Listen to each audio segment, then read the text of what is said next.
Imagine for a moment that Jean-Paul Sartre, yes, the very same French philosopher who once declared that existence precedes essence and that we are condemned to be free, finds himself in the most unlikely of places, a sprawling, fluorescent-lit IKEA. Now, if you know anything about Sartre, you'll know he was no stranger to the big questions. Freedom, anxiety, the absurdity of life. These were his bread and butter. But what happens when the man who wrote Being and Nothingness is confronted not by the void, but by a sea of flat-packed furniture and the faint aroma of Swedish meatballs? Let's set the scene. Sartre, in his signature black turtleneck, steps through the automatic doors and is immediately swept into a labyrinth of home decor. He's not here to ponder the meaning of life, at least not intentionally. He's here for a sofa, just a sofa. But as he wanders through the endless maze of living room displays, something begins to stir. The freedom to choose, which he once championed as the very core of human existence, suddenly feels less like a gift and more like a burden. Two nearly identical couches, one called Klippen, the other Ektorp, stand before him, and the weight of the decision presses down with existential force. It's in this moment, surrounded by cheerful signage and the distant clatter of shopping carts, that Sartre's philosophical musings collide with the everyday. The anxiety of choice, the absurdity of meaning, the freedom that both liberates and terrifies, all of it comes alive in the most mundane of settings. So, let's follow Sartre as he navigates the IKEA labyrinth, wrestling with the same questions that haunt us all, whether we're choosing a life path or just a place to sit. And as we do, perhaps we'll discover that the search for meaning isn't confined to the pages of philosophy books, but is alive and well in the sofa section, waiting for each of us to take a seat. Step with me into the heart of IKEA, a place that, on the surface, promises simplicity. Affordable furniture, clever design, and maybe a cinnamon bun or two at the end of your journey. But look a little closer and you'll see that IKEA is more than just a store. It's a sprawling, carefully curated universe, a modern labyrinth where every turn presents a new possibility, and every possibility is just a little bit different from the last. Here, the illusion of freedom is on full display. You're not just buying a sofa, you're navigating a world of endless options, each one whispering, "Choose me, and your life will be better, cozier, more organized." For Sartre, this is both fascinating and deeply unsettling. The store's layout is a masterclass in suggestion. Arrows on the floor guide your every step, nudging you along a predetermined path, while the displays are staged to evoke a sense of home that's just out of reach. It's as if the world itself has been arranged to make you feel like you're making choices, when in reality, you're being gently herded from one staged living room to the next. The existentialist in Sartre can't help but notice the parallels. In life, as in IKEA, we're surrounded by signs and signals, all promising meaning, but none delivering it outright. The freedom to choose is real, but it's also overwhelming, and the meaning behind each choice is, well, up to us. As Sartre wanders deeper into the maze, he's amused at first by the sheer absurdity of it all. The names of the furniture, the perfectly folded throws, the tiny pencils. Each detail is a reminder that this world is constructed, artificial, and yet, somehow, deeply familiar. But amusement soon gives way to a creeping sense of unease. The further he goes, the more he realizes that the real challenge isn't finding the exit. It's facing the responsibility that comes with every decision, no matter how small. And as he approaches the sofa section, the gravity of his predicament begins to settle in, setting the stage for a confrontation not just with furniture, but with the very nature of freedom itself. Now picture Sartre as he finally arrives at the promised land, the sofa section. Here, the stakes feel strangely high. Before him stand two couches, let's call them Klippen and Ektorp, each one a subtle variation on the theme of comfortable place to sit. To the untrained eye, they're almost identical. Maybe one is a shade bluer or the armrests are a touch more rounded, but really, The differences are so slight that they seem almost invented. And yet, for Sartre, this is no ordinary shopping dilemma. This is the moment where philosophy meets upholstery, and the full weight of radical freedom comes crashing down. You see, for Sartre, freedom isn't just the ability to pick between A and B. It's the realization that, in the absence of any external authority, no cosmic instruction manual, no universal standard, every choice is entirely up to us. There's no hidden meaning in the fabric swatch, no secret message in the product description. The universe, much like the IKEA catalog, is silent on the matter. And so, Sartre stands there, caught in the headlights of his own philosophy, feeling the burden of a decision that no one else can make for him. His internal monologue is a whirlwind. Should he go for the slightly firmer cushions or the one with the removable cover? Is he the kind of person who chooses practicality, or does he dare to embrace a little whimsy? He looks around, half hoping for a sign, a knowing glance from a fellow shopper, a sudden flash of inspiration, maybe even a gentle nudge from the universe itself. But all he finds are more couches, more choices, and the echo of his own freedom reverberating through the showroom. It's in this moment that Sartre truly feels the existentialist's dilemma. The act of choosing isn't just about sofas. It's about defining himself moment by moment through the decisions he makes. There's no one to blame, no one to consult, no one to absolve him of responsibility. The anxiety that comes with this freedom is real and it's heavy. But it's also, in a strange way, exhilarating. Because in choosing, Sartre isn't just picking a place to sit. He's affirming his existence, shaping his identity, and confronting the absurdity of a world that refuses to give easy answers. And as he stands there, teetering on the edge of decision, the anxiety of freedom becomes the very heart of the experience, setting the stage for an even deeper confrontation with the meaning or meaninglessness of it all. As Sartre lingers in the sofa section, the initial amusement of his predicament gives way to a deeper, more unsettling feeling. The longer he stands between Klippen and Ektorp, the more the anxiety of choice begins to gnaw at him. It's not just about which sofa will look better in his living room, or which one will be easier to assemble with the tiny Allen wrench. No, for Sartre, every choice is a declaration, a statement about who he is and what he values, even if the universe itself remains utterly indifferent. This is where the existentialist's burden truly comes into focus. Sartre famously wrote that, "Existence precedes essence," meaning that we are not born with a predetermined purpose or identity. Instead, we create ourselves through our actions and decisions. And with that freedom comes a profound responsibility, not just to ourselves, but to all of humanity. When Sartre chooses a sofa, he's not just picking out furniture. He's, in a sense, setting an example for what it means to choose at all. His decision ripples outward, a tiny echo in the vastness of human possibility.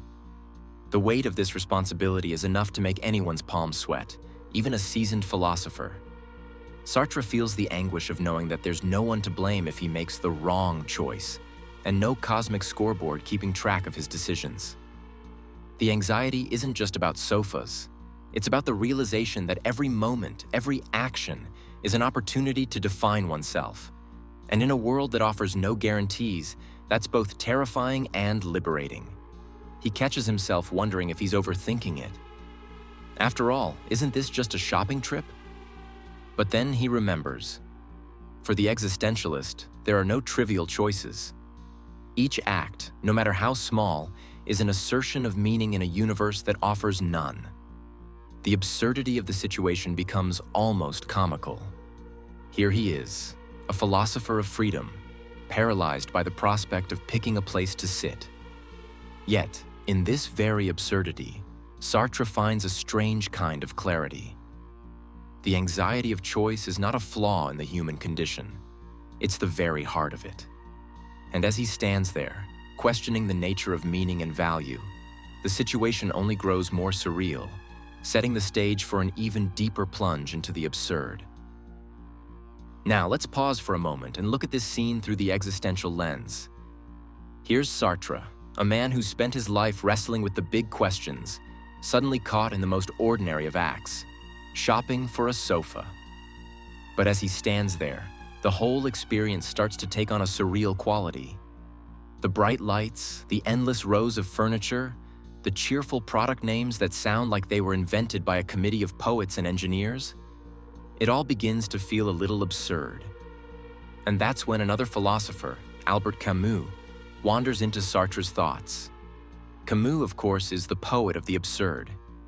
He reminds us that the search for meaning in a meaningless world is, in itself, a kind of heroic struggle. The universe doesn't hand us answers, and yet we keep asking questions, keep searching for significance, even in the smallest things. For Sartre, this realization is both hilarious and a little bit tragic. He finds himself oscillating between laughter and despair, caught in the ridiculousness of investing so much significance in a piece of furniture.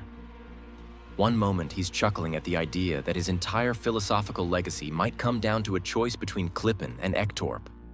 The next, he's nearly overwhelmed by the sense that, if even this decision is absurd, then what hope is there for finding meaning anywhere? But that's the beauty and the challenge of the absurd. It's not about giving up on meaning, but about recognizing that meaning is something we create, moment by moment, even in the most mundane circumstances. Sartre tries to shake off the paralysis of analysis, searching for a way out of the spiral. Maybe if he just picks a sofa at random, the anxiety will disappear. Maybe if he asks for help, the burden will lift. But as he soon discovers, there are no easy answers in the world of existential freedom. The absurdity lingers, and the search for meaning continues, leading him deeper into the heart of the IKEA experience. As Sartre stands there, teetering on the edge of decision, a new temptation creeps in, the urge to simply hand off the responsibility. This is where the concept of bad faith, or mauvaise foi, comes into play. In Sartre's philosophy, bad faith is the act of denying our own freedom and responsibility, pretending that we're just passive observers in a world that makes choices for us. It's the little voice that says, let someone else decide, just follow the script, blend in. And in the IKEA sofa section, the opportunities for bad faith are everywhere. Sartre glances around, eyeing the nearest employee in the iconic yellow shirt. Maybe they could just tell him which sofa is best. Or perhaps he could call a friend, text a photo, and let someone else weigh in. Even the product descriptions with their neat bullet points and star ratings seem to whisper, "Don't worry, we've done the thinking for you." It's all so inviting. Just surrender the burden of choice and let the world decide. But here's the thing. Consumer culture is practically built on this kind of escape. We're surrounded by trends, expert reviews, and endless advice columns, all designed to make our decisions feel easier, safer, more predictable. It's comforting in a way to believe that there's a right answer out there if only we follow the crowd or trust the algorithm. Yet Sartre knows that this comfort comes at a cost. Every time we defer to someone else, every time we let a trend or a rating make our choices, we're stepping away from our own freedom. We're living in bad faith, denying the very thing that makes us human. Sartre feels the pull, but he also recognizes its inauthenticity.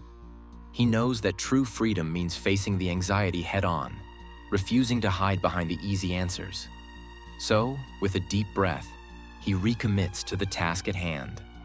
No more looking for escape routes. No more pretending the choice doesn't matter. It's time to embrace the freedom and the responsibility that comes with being alive, even if it's just in the sofa section.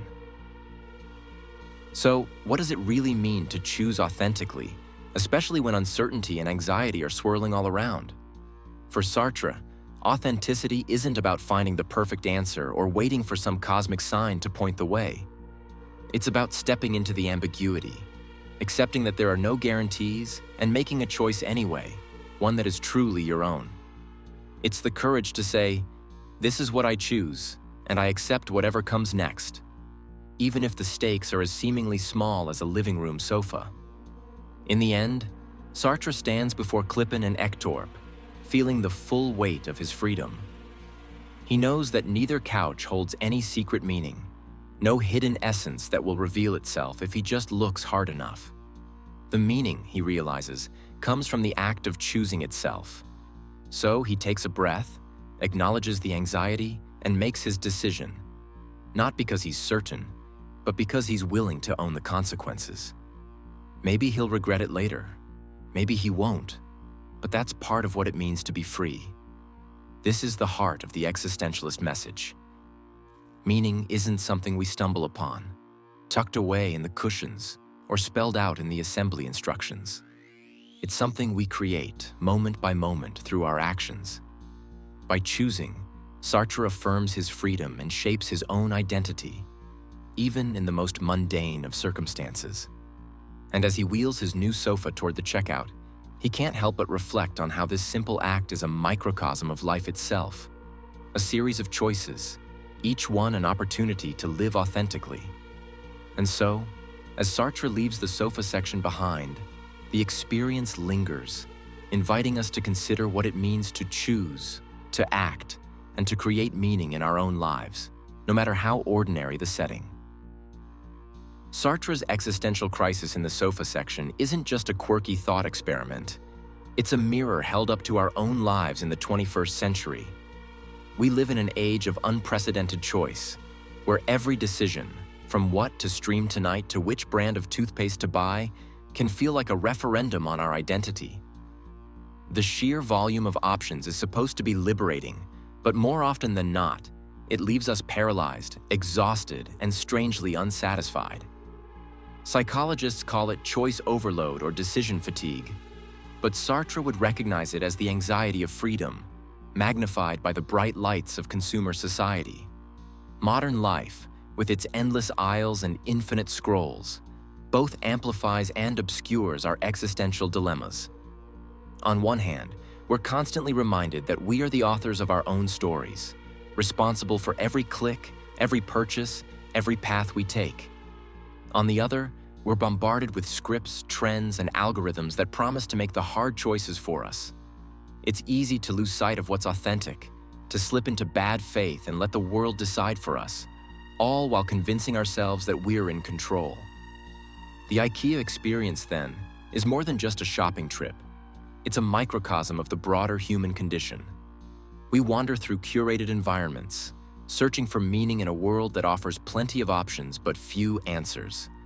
Sartre's struggle with the sofas is our struggle too. The challenge of creating meaning in a world that won't hand it to us. The courage to choose when every choice feels both trivial and profound. So, what do we take away from Sartre's unexpected odyssey through the IKEA sofa section? At its heart, this adventure is a reminder that the big questions of existence aren't reserved for smoky Parisian cafes or dense philosophy texts. They're alive in the everyday, woven into the fabric of our most ordinary moments. Sartre's journey shows us that freedom isn't always glamorous. It's often uncomfortable, tangled up with anxiety and doubt. But it's also the source of our creativity, our authenticity, and ultimately, our meaning.